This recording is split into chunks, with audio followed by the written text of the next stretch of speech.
Welcome to another edition of Chew Chats, where plant-based eating takes the mic.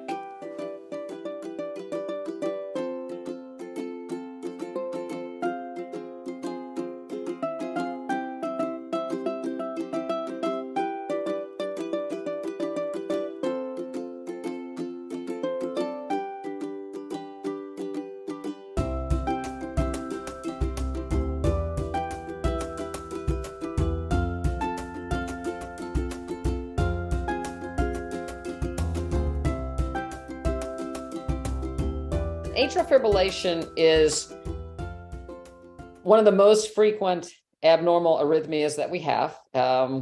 It's the top chamber of the heart tries to quiver. It's getting a bunch of electrical stimuli that go down, and the bottom chamber tries to keep up. So it's typically a rapid heart rate. The problem with it, because the top chamber is quivering, you can get blood clots. Your heart doesn't pump effectively, so people get a little bit more fatigued and shortness of breath if their heart rate's fast.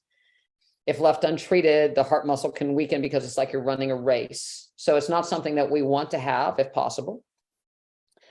But the causes, for the most part, hypertension, so long-standing high blood pressure.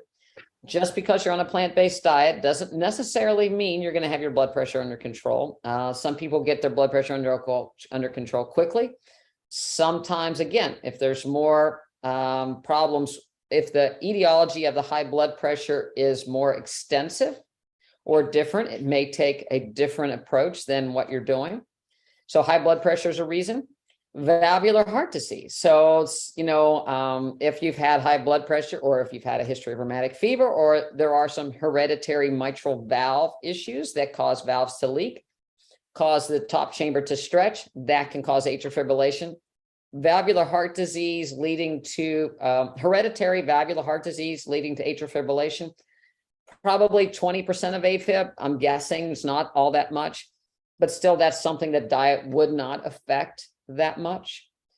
The other thing is lung function. So people that have sleep apnea or chronic lung disease or a bronchitis, that can cause it because you have changes in pressures in the lungs. People that are overweight, increased risk of atrial fibrillation. So it may be that you're on a plant-based diet, but the weight you haven't normalized your body mass index. The other thing is changes in volume. So we have normal people that have a sudden change in volume. So you get profoundly dehydrated. Or let's say you go get, my favorite people to pick on is Chick-fil-A. You get a high salty waffle fry, and you have to retain water because of all that salt you've taken in. So that changes the volume, causes a stretch in the heart, can trigger atrial fibrillation. So we've seen subtle changes, flus, people being very sick, getting dehydrated, getting overhydrated can cause atrial fibrillation. Any kind of lung disease can cause atrial fibrillation. And there probably is an increased risk in an athletic heart. We see it more in people that were collegiate athletes under a very high level, either changes over time, but athletes tend to have a little bit increased risk because of stretch of the heart of atrial fibrillation. So diet, we like to think that diet fixes everything. It certainly helps, but we're not 100%.